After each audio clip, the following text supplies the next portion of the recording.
Welcome to Swords to Podcast.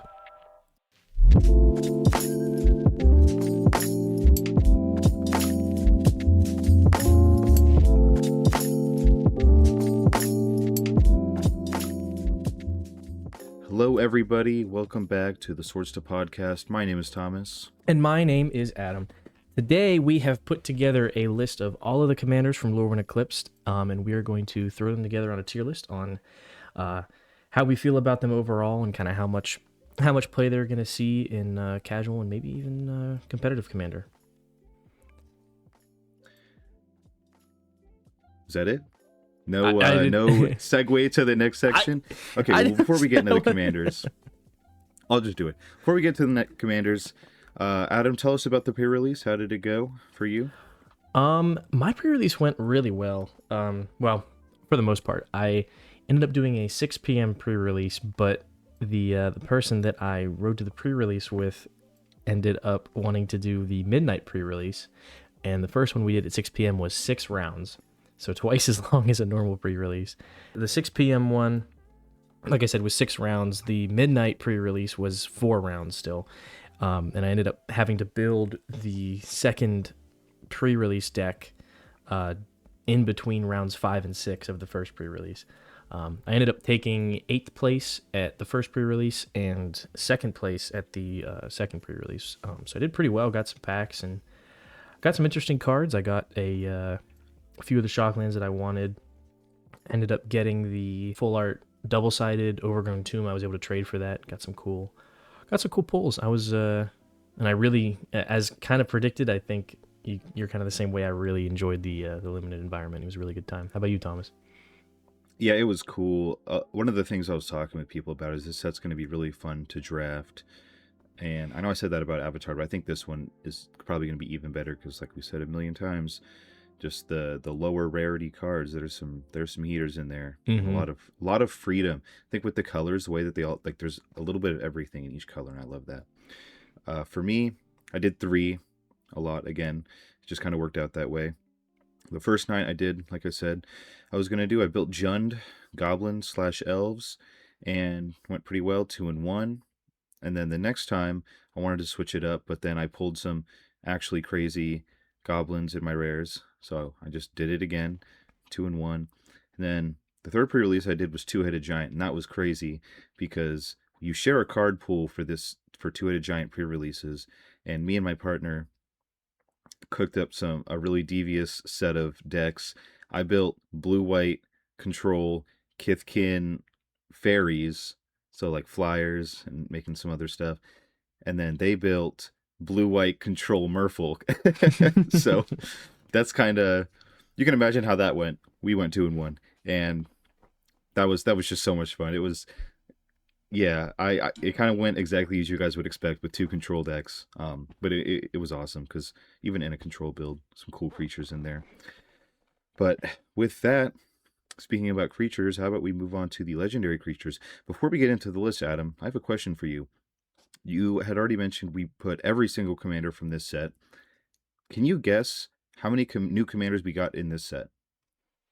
I was surprised when I saw the number. I was like, this can't be real. I feel like we're missing some. Well, I just had the list up, and I'm going to say, so we had the 5 flip creatures, and then I'm assuming we had 5 more for each color pairing. Then we had 4 in the commander decks.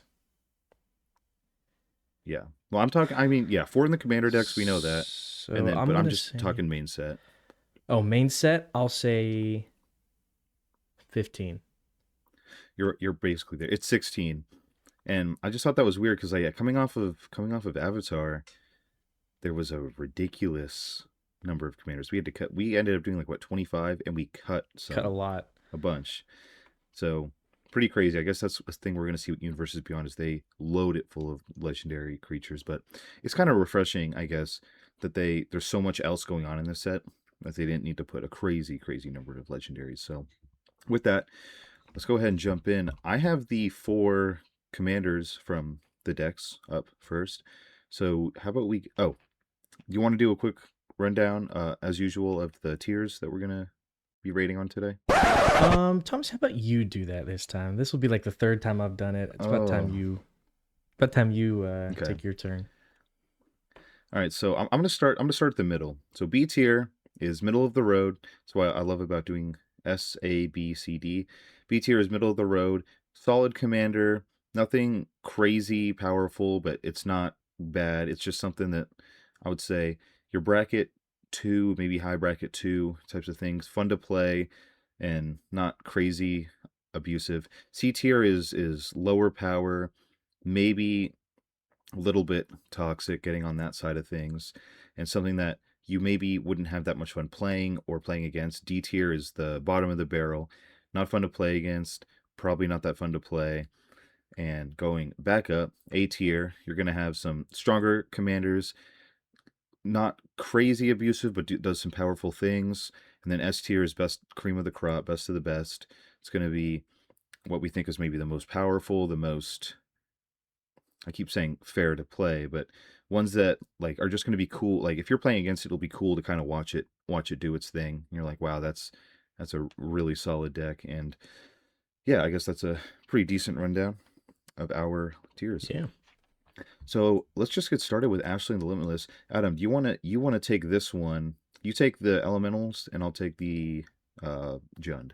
Oh, okay. You want to run us through Ashling? Ashling the Limitless is 2 generic and a red for a 2/3 legendary elemental sorcerer. With elemental spells you cast from your hand have evoke 4 generic. And then the reminder text: if you cast a spell for its evoke cost, it's sacrificed when it enters. Whenever you sacrifice a non-token elemental, create a token that's a copy of it. The token gains haste until end of turn. At the beginning of your next end step, sacrifice it unless you pay Wooburg. White, blue, black, red, green. Excuse the obvious joke here, but I was a lot hotter on Ashling the Limitless than you were, just because of that evoke cost.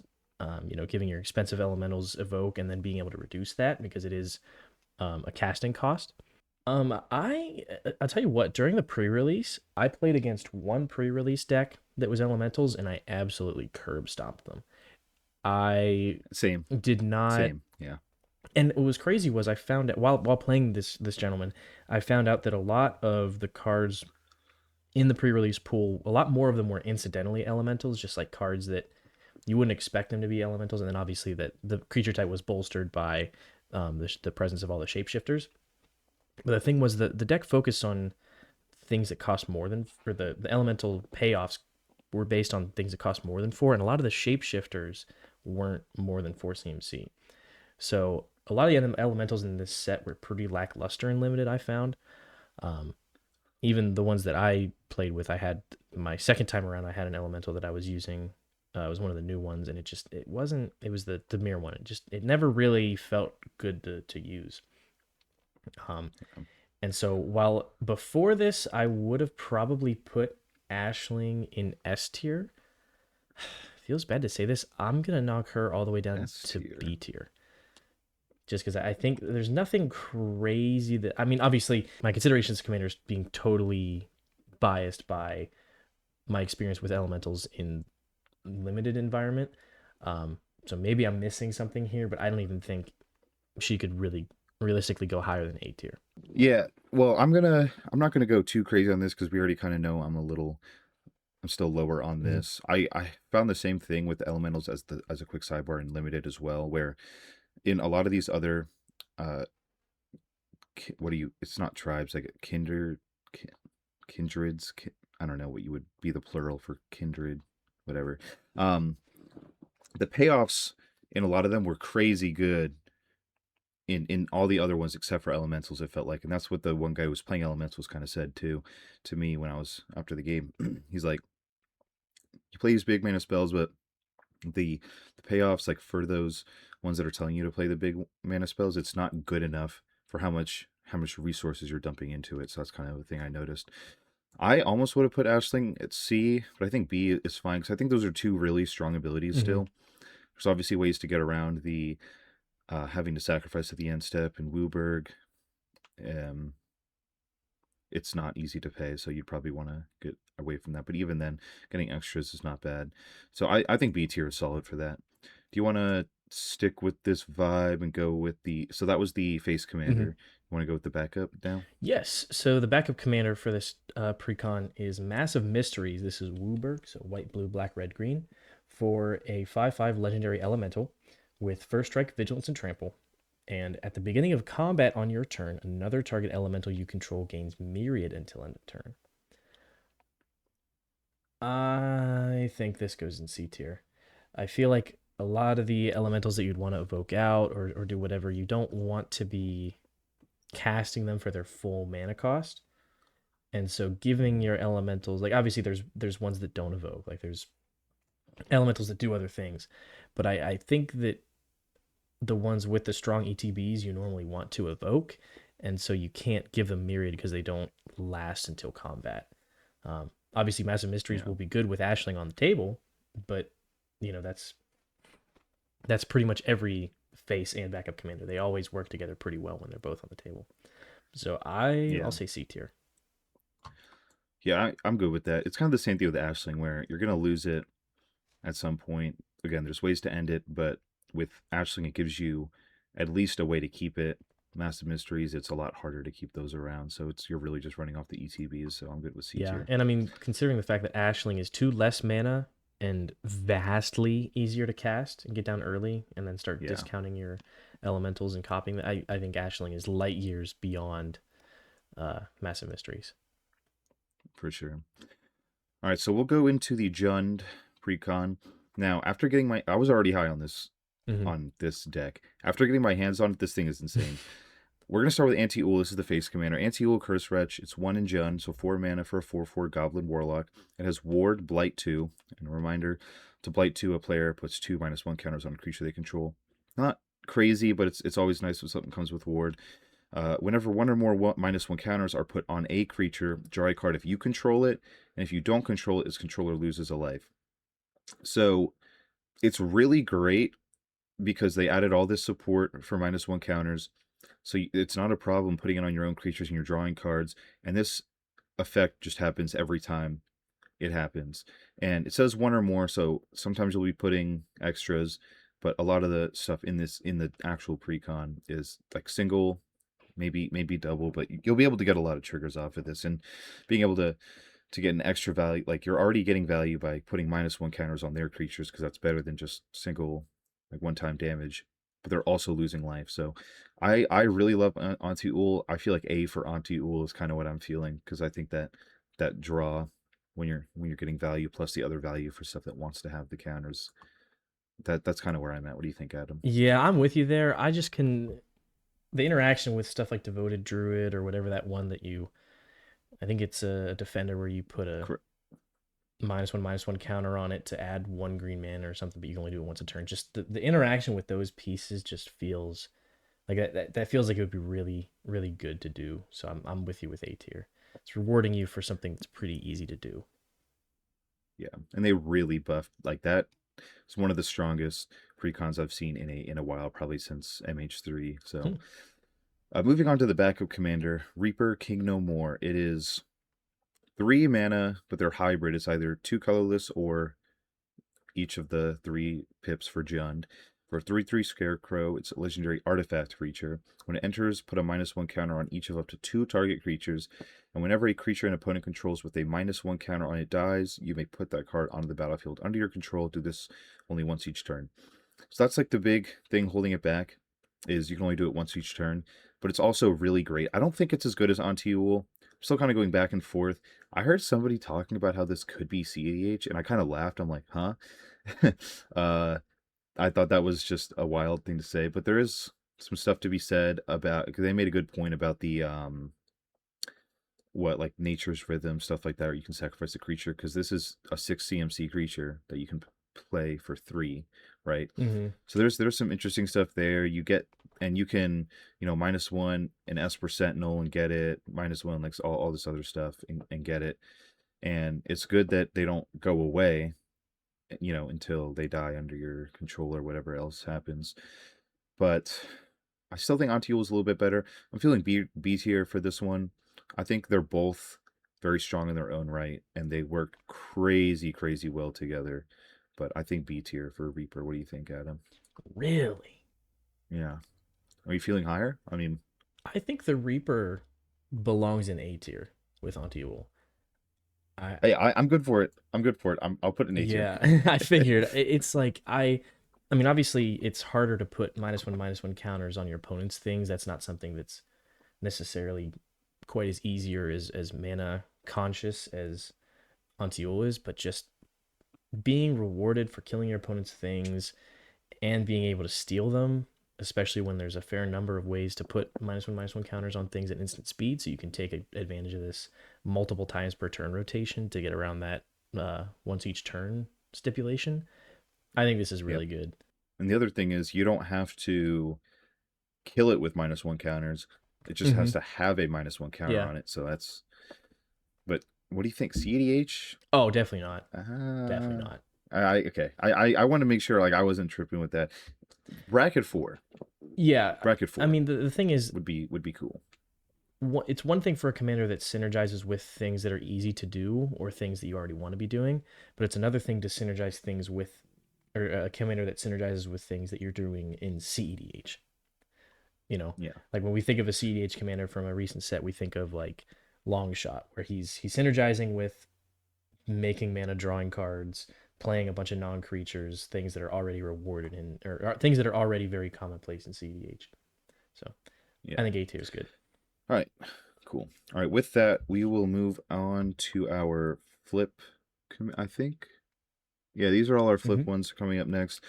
One thing I'll say going into the rest of our list of commanders, we haven't looked at like lists or anything. We're just kind of going off of what we think based on like their potential for these. I know there's probably some crazy stuff you can do out there, but just without like looking deep into any list because people cook up crazy stuff. This is kind of how we're feeling. So some of these, we'll see this with some of these flip ones. Some of them want to flip back and forth. You get rewards when they transform and all that stuff. Some of them just have different things on either side. So with that out of the way, Adam, you want to take us through our first one here? Sure. The first flip commander we have on our list is Brigid Clachon's Heart. Is it Clachon or Clachan or Clachans? I I played, I think, Collection? I don't know. what was it, Hero of Clachon or something? The 4 mana 4/5. It was every time I played it, I had to like say say this word multiple times. I don't know. Correct us in the comments. It's 2 and a white for a 3/2 legendary Kithkin warrior. Whenever this creature enters or transforms, I don't want to keep saying this. Create a 1/1 green and white Kithkin creature token. At the beginning of your first main phase, you may pay a green. If you do, transform Brigid. And the flip side of Brigid is Brigid Down's Mind. Oh my god, the other side's hard to say. 3/2 legendary Kithkin soldier with a green color identity.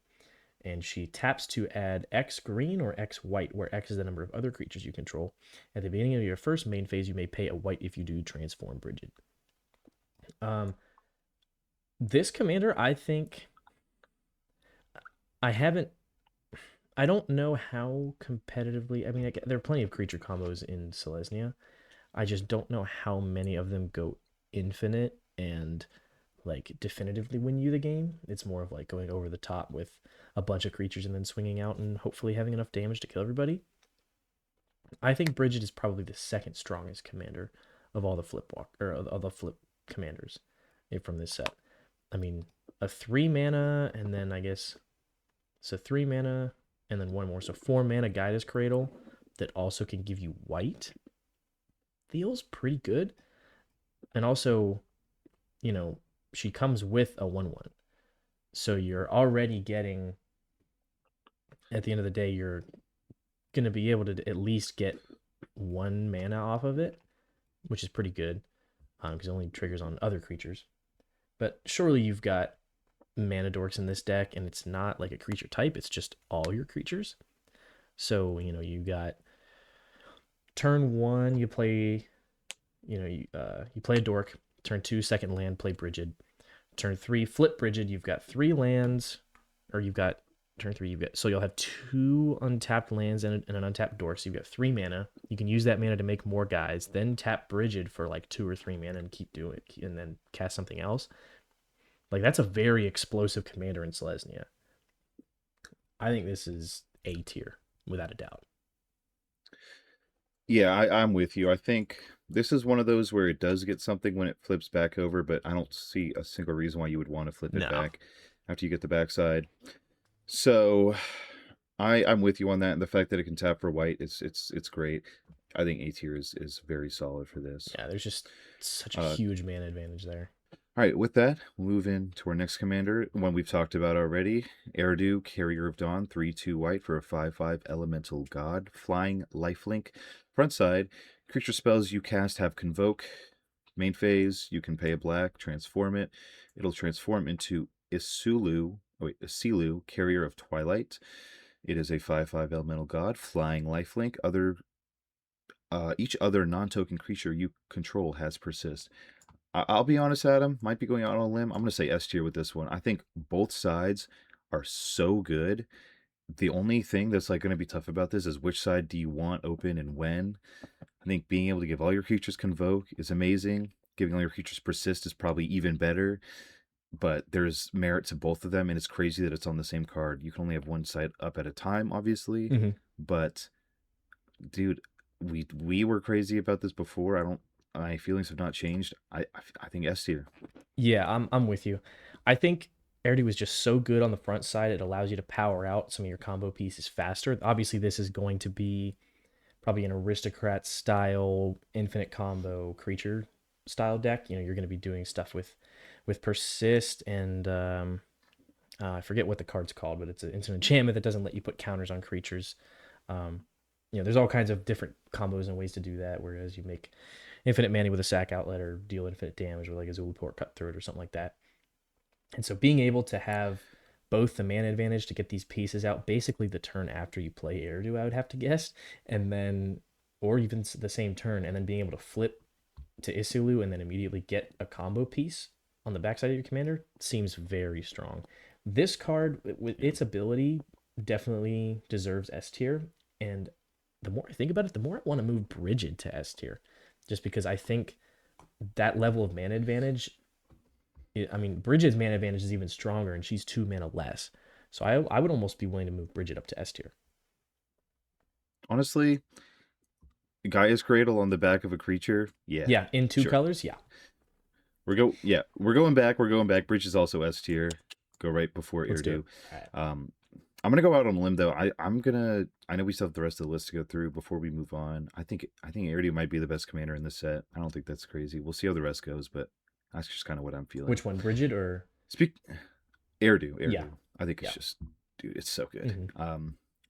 Moving on. This is a card I was excited for, and then they showed us at MagicCon what it did, and I was not excited for it anymore. This is Sig, Wanderbrine Shield, 2/2 Merfolk Rogue, can't be blocked. Other side. Oh. Okay, so that's the backside. Little spoiler.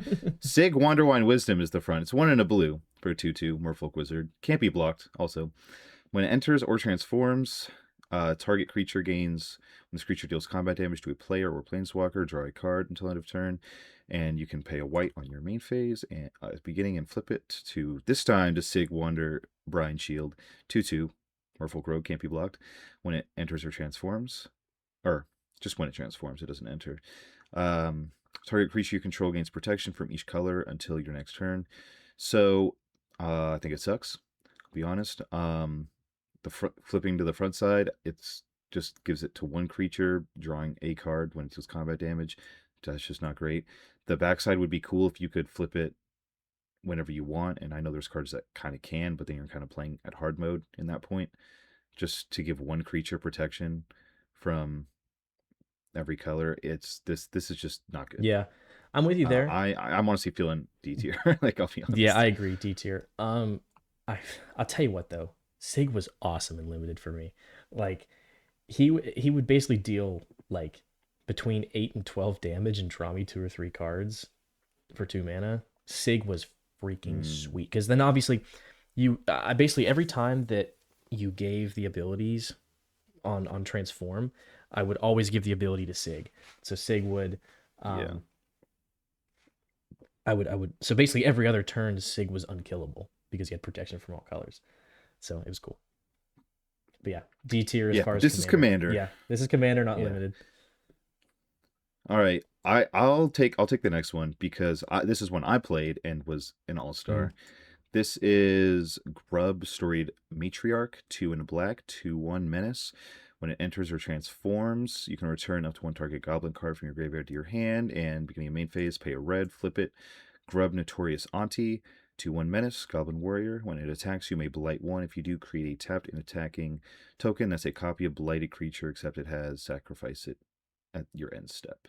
So the front side was awesome because there's the kindred like instants and sorceries. Most of them have changeling. You can return those. That's what I was doing. I was like returning like the one in a black one that was like the kill spell, basically +3/-3 to a creature, and I was just doing that. It was going pretty crazy. Or you can just target a goblin. I think this is great. Backside was even better because you already want to be blighting. You're creating copy of stuff. You either get ETBs.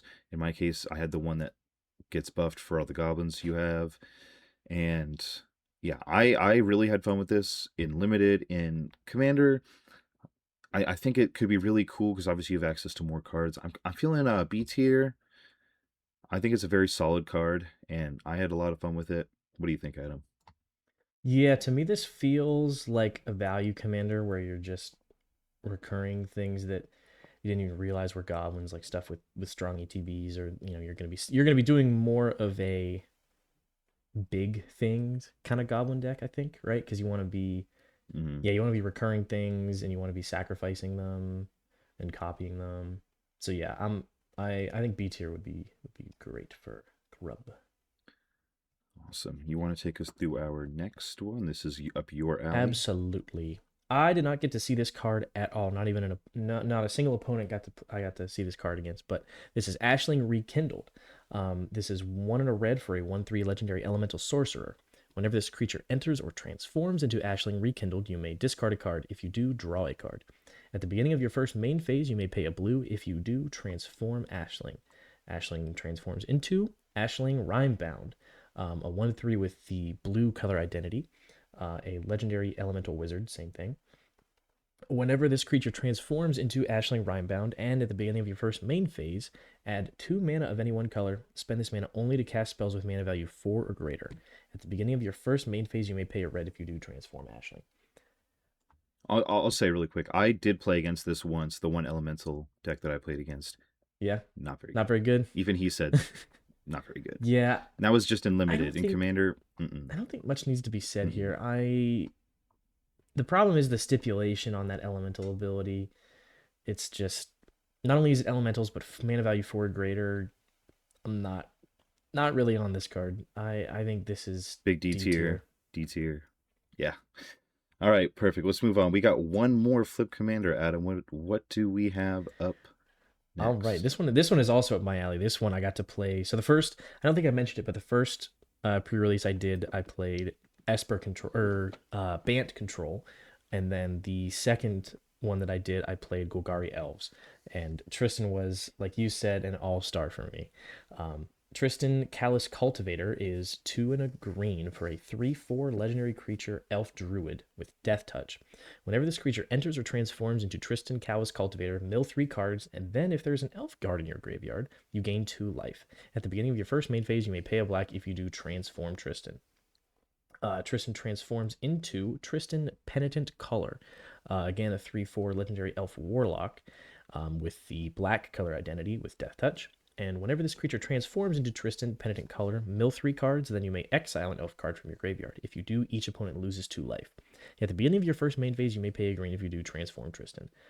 Now that I've seen more what Grub does, I understand why they didn't make Tristan have any sort of recursion ability, because having 2 flip commanders in a shared color with the recursion ability, I think would have been way too strong and limited. Jund would have just been way too much to handle.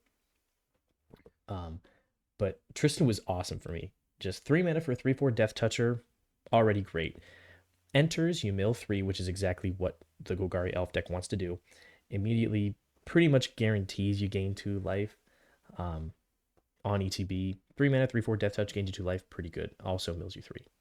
I mean, all-star already. The flip side, being able to deal damage a little bit, is awesome. This card was basically a guaranteed attacker every combat, or the best blocker every combat.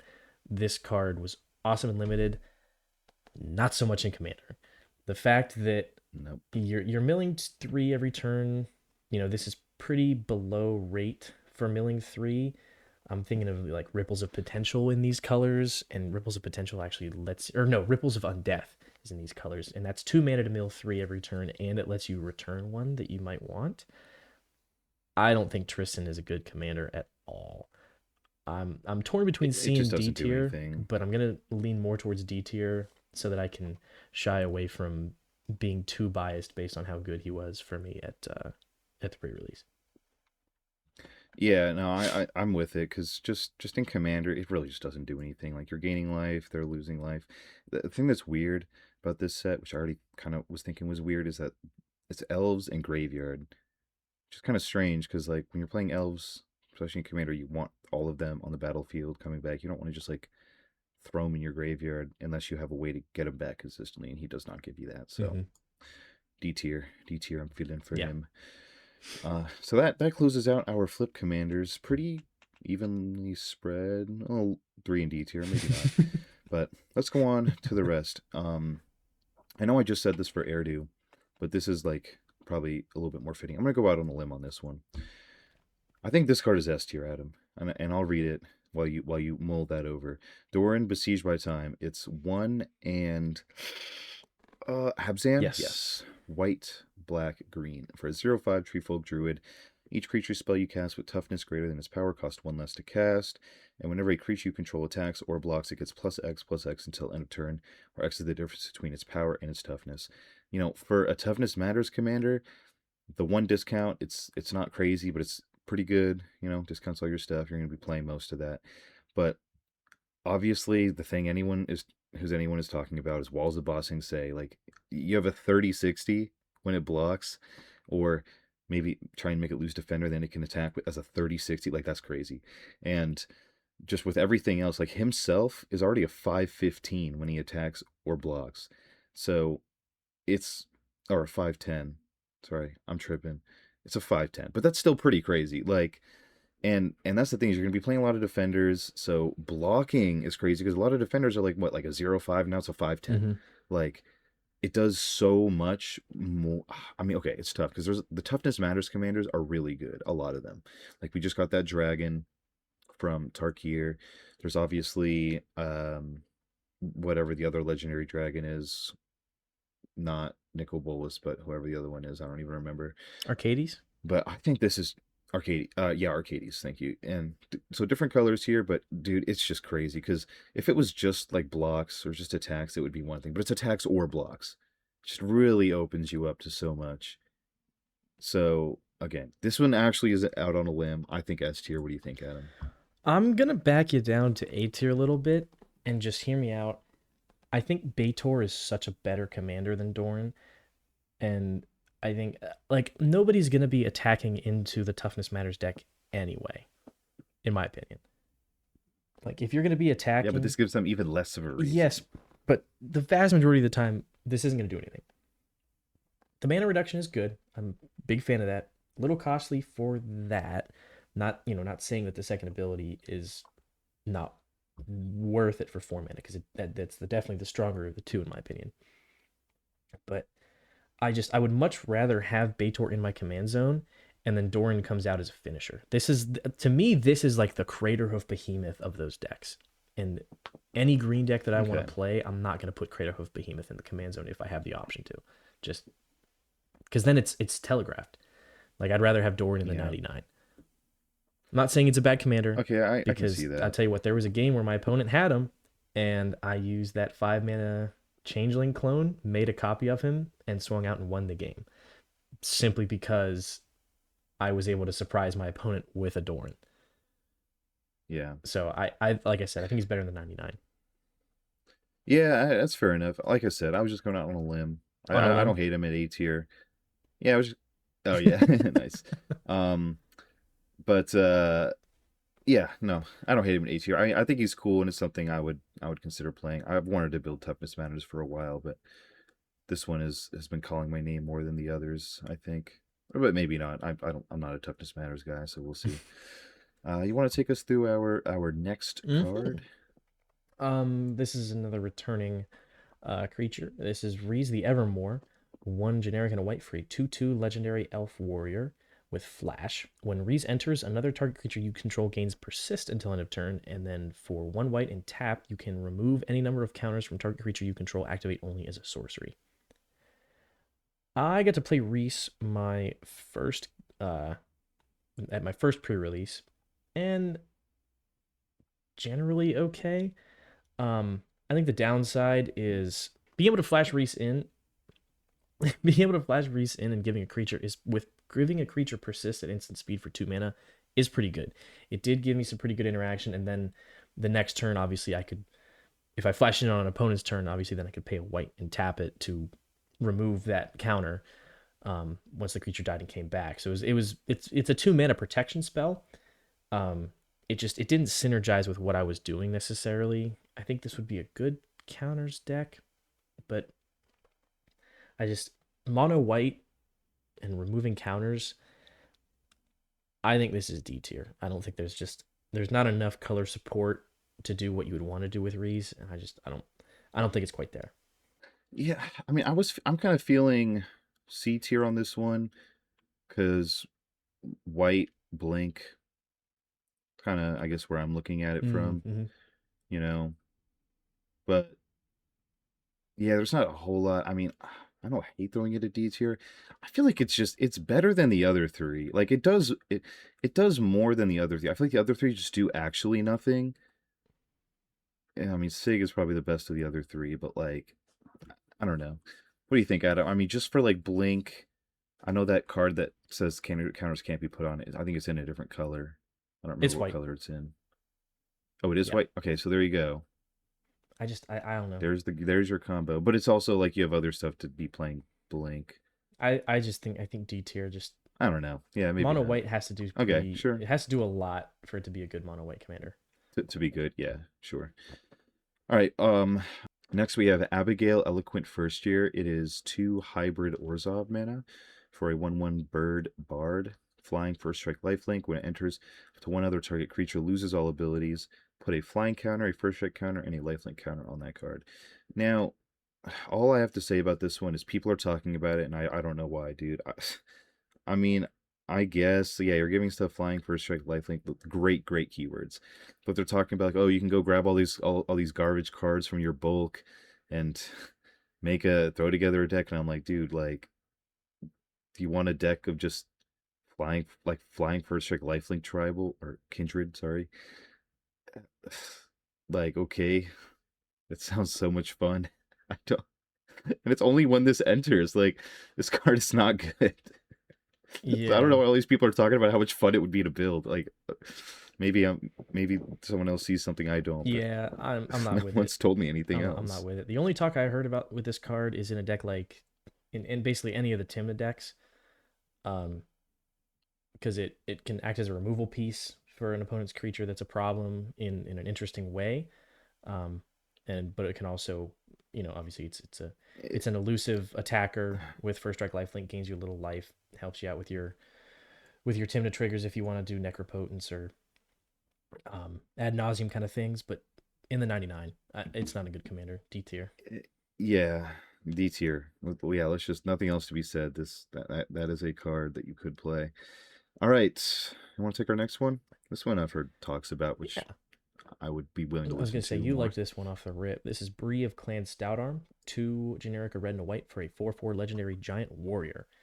First ability is 1 generic and a white and tap. Another target creature you control gains flying and lifelink until end of turn.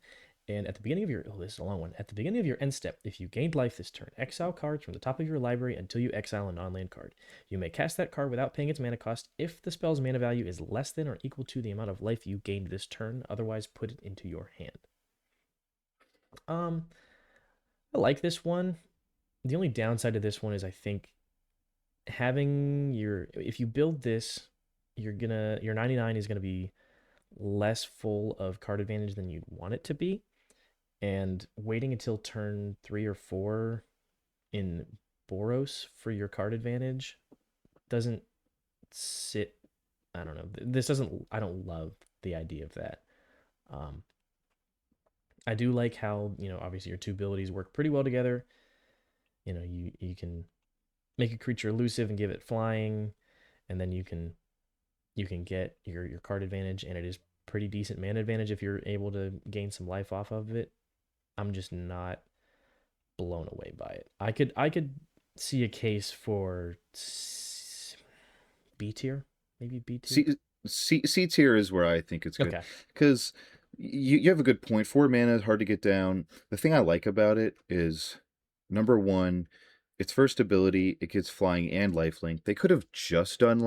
lifelink and gotten away with it, but they threw in flying as like a good bonus to kind of protect it a little bit. And it's cool to see a life gain deck with an engine that's not just like at your or if you gained life. Okay, well that's how all of them work. So maybe I'm That's kind exactly, of yeah. getting off somewhere. This is cooler than I think a lot of the other life gain stuff. That's what I like about it, where you're getting stuff off the top, playing it for free, and if you can't play it, you still get it into your hand, so it's not like you're losing Mm-hmm. it.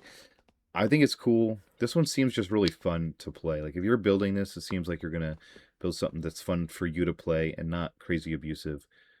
Since life gain isn't the worst Yeah. thing to play And against. you're in Boros, so you can I think you're do, right. I could see. yeah, you're in Boros, you can do combat things. You can, nobody's gonna remove your stuff. Like you're not gonna be the threat.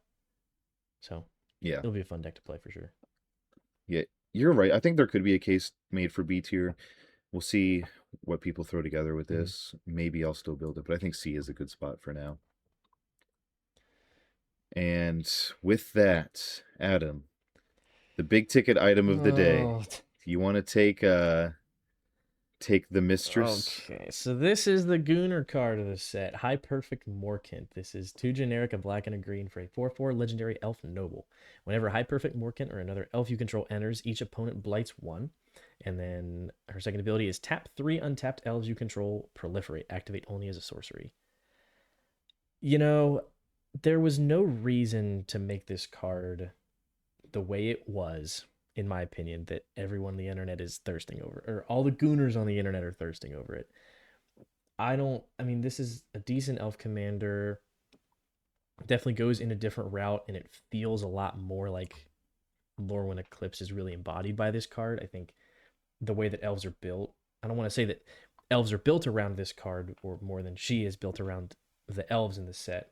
Who knows which came first, chicken or the egg, but I think this commander definitely encompasses that, and I like that it's a different route than elves normally go. So I'm cool with putting this in B tier.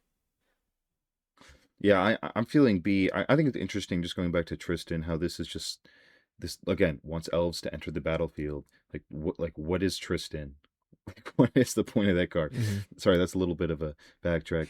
Um, I played against this in the two-headed giant, and it was annoying. It was really good. And two-headed giant is close enough to commander as you can get in a pre-release. And yeah, having to blight when elves entered, it was just annoying. The proliferate is great if you're making a lot of elves. I think B tier is great. One thing I'll say, the only thing it's missing. You want to know what that is, Adam? You can say something weird. It's missing blue. If this had blue, it would be crazy because then you could play Thirst for Meaning. Then you could play the proxy Thirst for High Morkant's Hoof Feet, and then it's like the deck would be complete. Please put the card up when you're editing this. Please, please, please. Anyway, B tier. Very You are the good. problem, Thomas. You are the problem. Hey, bro. Okay, don't hate the player. Hate Hate the the feet. game. Okay. They're hoofs. They're not. They're not just any feet. They're hooves.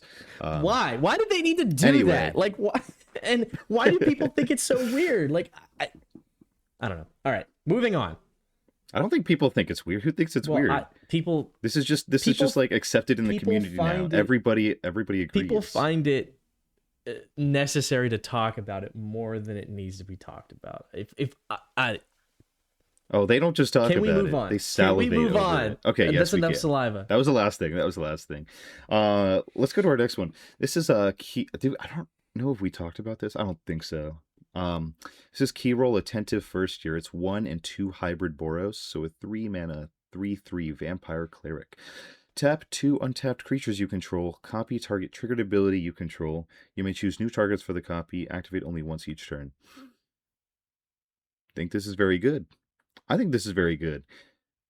Doing some cool stuff in Boros, copying stuff is cool. It's only triggered abilities, but there's some really cool triggered abilities you can copy. You could copy Bree. You could copy Bree. That's just an example on our list. And the thing that I love about this, which is the same reason I love Convoke, is you can just tap the creatures, and it is if they have summoning sickness, like who Mm-hmm. cares? And the best part is he can tap himself if he's untapped. It's also not a tap ability, so you can do it on. You can do this on anyone's turn. This is crazy because you can do it on anyone's turn, and it's not a tap ability for him. That I think this is really good, Adam. Dude, but it's only triggered abilities. That's the only thing holding it back. Is Mm-hmm.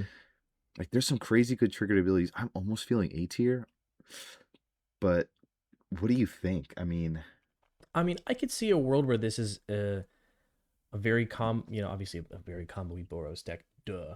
But I could see, I'm sure there's some triggered abilities that generate like little 1/1s. So like obviously those will trigger, make a creature, and then maybe the next time they trigger to create a creature, you'll have two creatures that you can tap and make an extra one, and then suddenly now you'll have two creatures that you can tap for the next one to double it. So you can turn your, if you have something that triggers or that's a triggered ability that makes a creature, that will suddenly make two creatures. So then you can use those two creatures to on the tap next the turn, next one. So it's a yeah. doubler for your extra. I don't know. And then obviously you can use those. You only need to do that for maybe a turn rotation or two before you can start. Maybe convoke out something big and make copy bigger abilities. But I could see this. I could see this being pretty good. I'm Mm. willing to put it in A tier. Yeah, I'm with. I think the beauty is that there's so much that you can do. You can really go a lot of different routes with it. Mm-hmm. Yeah. So I like this. I actually like this one a lot. Him and Bree. I think Bree is the commander with him in the 99, or just him in the 99 doing something different, or Mm-hmm. put Bree in the 9. I mean, there's so much. I don't know. Adam, take us through our next card. This is one that I am reading for the first time right now. Lewin Imperfect Naturalist. Two hybrid Golgari for a 1/3 legendary elf druid. When Lewin enters, mill 4 cards, then you may put a creature or land card from among the milled cards on top of your library. Pay 2. The second ability is 2 and 3. 3 hybrid Golgari. Tap, discard a land card, create a 1/1 black and green worm creature token for each land card in your graveyard. I think this one's pretty decent. Um, Obviously this isn't going to be a combo deck. This is just going to be Golgari tokens. With a little bit of a mill sub theme. It is pretty nice to get some immediate card advantage, or I guess card selection off of the top, and then put things into your graveyard. I like that the token generation ability discards a land, so that you'll always be getting at least something from that ability when you activate it. I don't hate it. I don't know how much. I guess you could do an untap strategy. I mean, there are ways you could combo with this. You could do a Shaya and yeah, you could do combo things with this if you wanted to. But Yeah.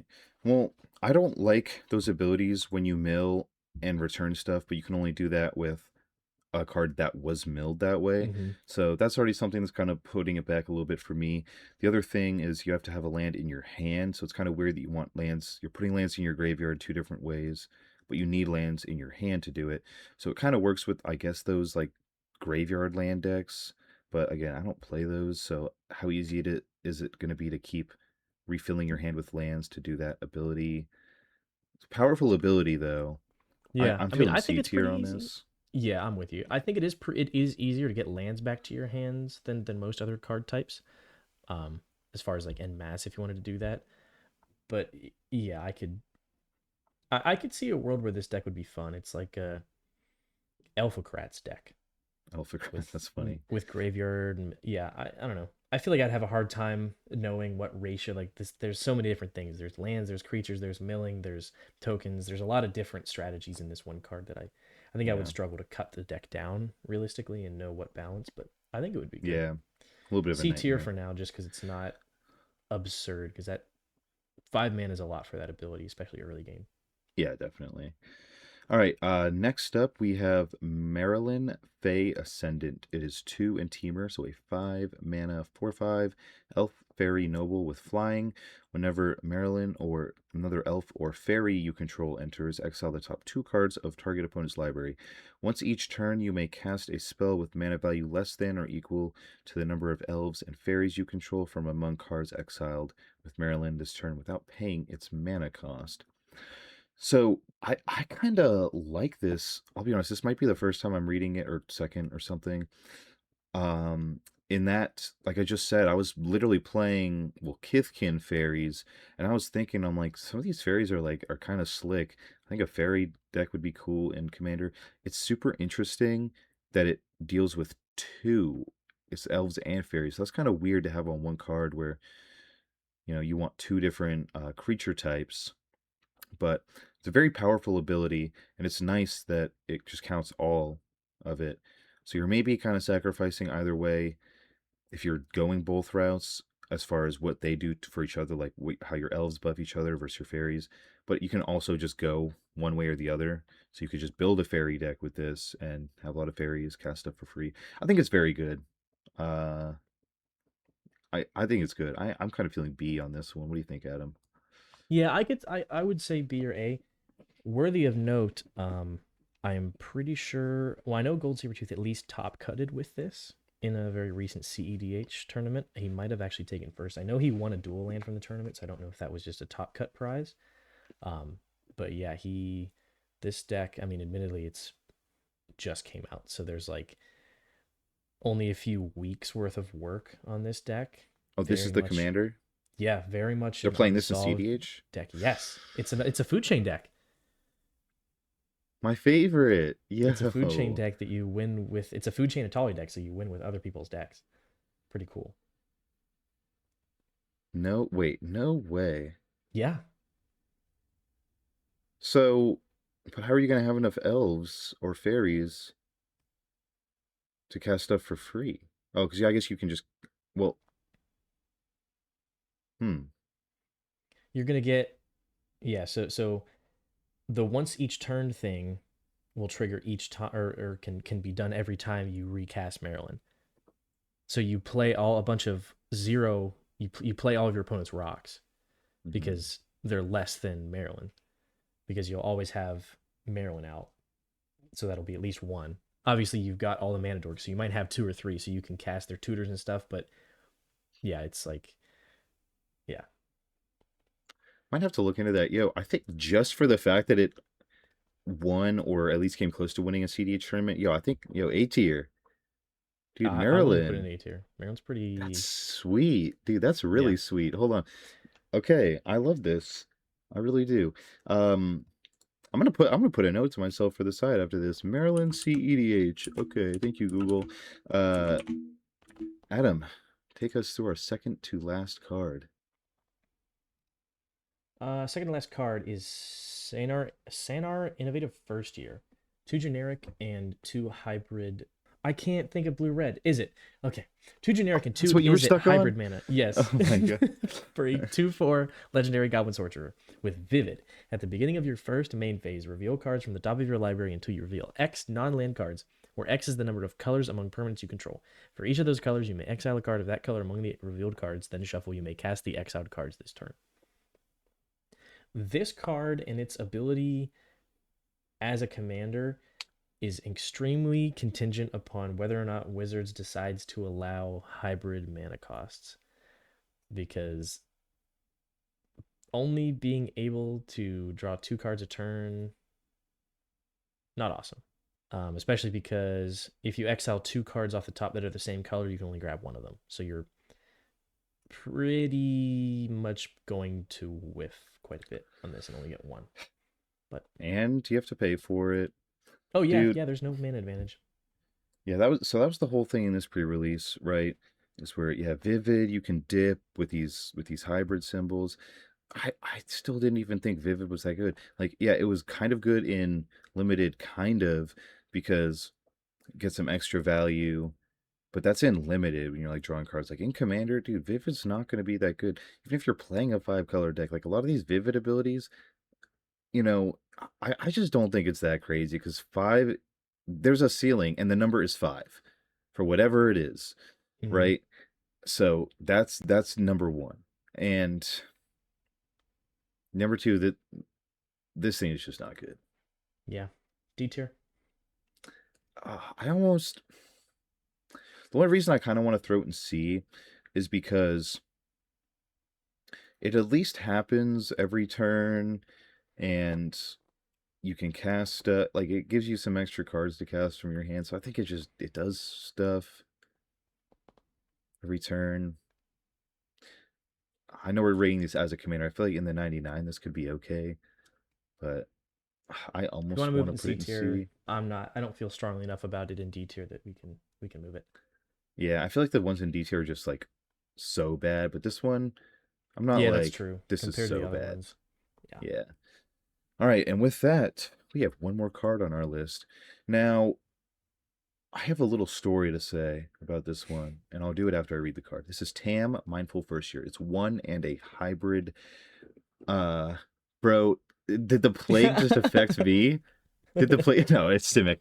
One and hybrid Simic. I did forget for a second. For a 2/2 Gorgon Wizard, each other creature you control has hexproof from each of its colors, and you can tap it. Target creature you control becomes all colors shown on the turn. Now, I was at one of my pre-releases, and the judge for the pre-release was walking by, and it was like when I was like between games or something. He asked, he's like, "Did you pull this card?" And it was this one, Tam. And I'm like, "No, I didn't get one." He didn't really tell me what he was doing, but like, I feel like if a judge is out here asking me if I pulled the card, something devious is being cooked up, right? And again, I don't know what format it's for, but the more I think about it, this this could this could be interesting. I mean, gives all your creatures hexproof, gives them all colors. I know there's some like sneaky stuff with colors, and it's been more of a thing recently. It's like blue stuff or like creatures that are this color. I'm just kind of talking out of my ass here because I don't have any proof. I'm going off of the fact that a judge asked me if I had this card for why I think it might be good. Might be good. Adam, you want to just take over for me here? Yeah. I mean, I don't love it. The problem is there's so many Simic commanders that provide card advantage or mana advantage that it's a lot stronger. But Yeah. 2 mana for a creature that basically tells you it's like having this creature out is like having a Vexing Shusher in your command zone. Like Vexing Shusher obviously is you're paying 1 mana to make a spell uncounterable. But if you have open mana, or in this case an untapped commander without summoning sickness, none of your opponents are going to want to waste a removal spell to hit one of your things, because then you can just respond by tapping Tam to protect it. So this is like the card plays better than it reads, because you're able to hold this up at instant speed and protect a Mm. creature if your opponents try to blow your stuff up. This could be super awesome for protecting a combo piece, if you're trying to make infinite mana and all that kind of thing. But the problem is with those kind of decks, normally you want to have either your infinite mana generator in the command zone, or you want to have your infinite mana outlet in the command zone. And so having the protection in the command zone is interesting. Um, Obviously, I have Well, very little experience with playing Simic, um, but I think this could be good. I think Tam could deserve at least a B tier, just because whole entire board protection on a 2 mana creature in your command zone seems good, especially in colors that want to have a bunch of creatures that you might want to protect. You might need to only protect a few of them. yeah, and I think, I mean, most of the removal you'll probably see, I would say, black, white, or probably in the other, like, it's kind of interesting that a lot of the removal you're going to see is in the three colors that are not in this, going to be in this deck. So that's like something to be said, but, you know, there's plenty of ways to give creatures multiple colors now. And it's nice that you were kind of saying you can hold that up at instant speed. It's also nice that it protects all your other creatures and she can just protect herself. So some interesting things to do. I think B tier just for like potential, because I think, like I said, there's something devious being cooked up with this card right here. It's something, and until I find out what it is, I don't want to knock it down, because then I'm going to look like the fool for saying that it's a bad card.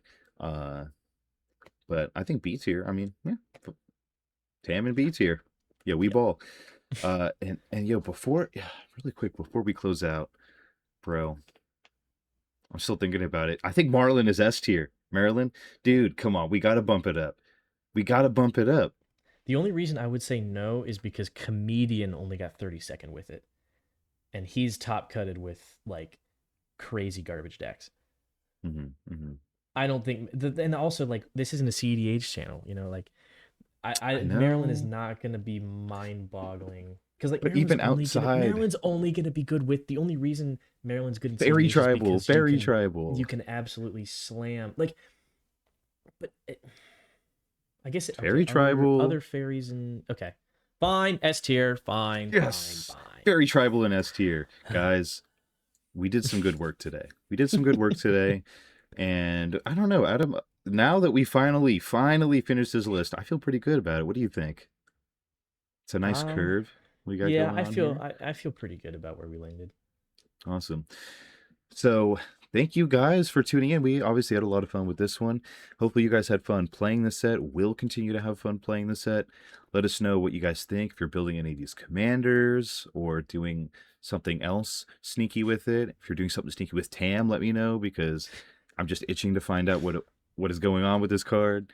And yeah, anything else for them, Adam, before we sign off? If we messed anything up, throw it in the comments. Let us know. Let us know how you feel. Let us know how you did your pre-release, because I'm pretty sure this was a pretty popular set to go to pre-release for. So, dude, every single one was full.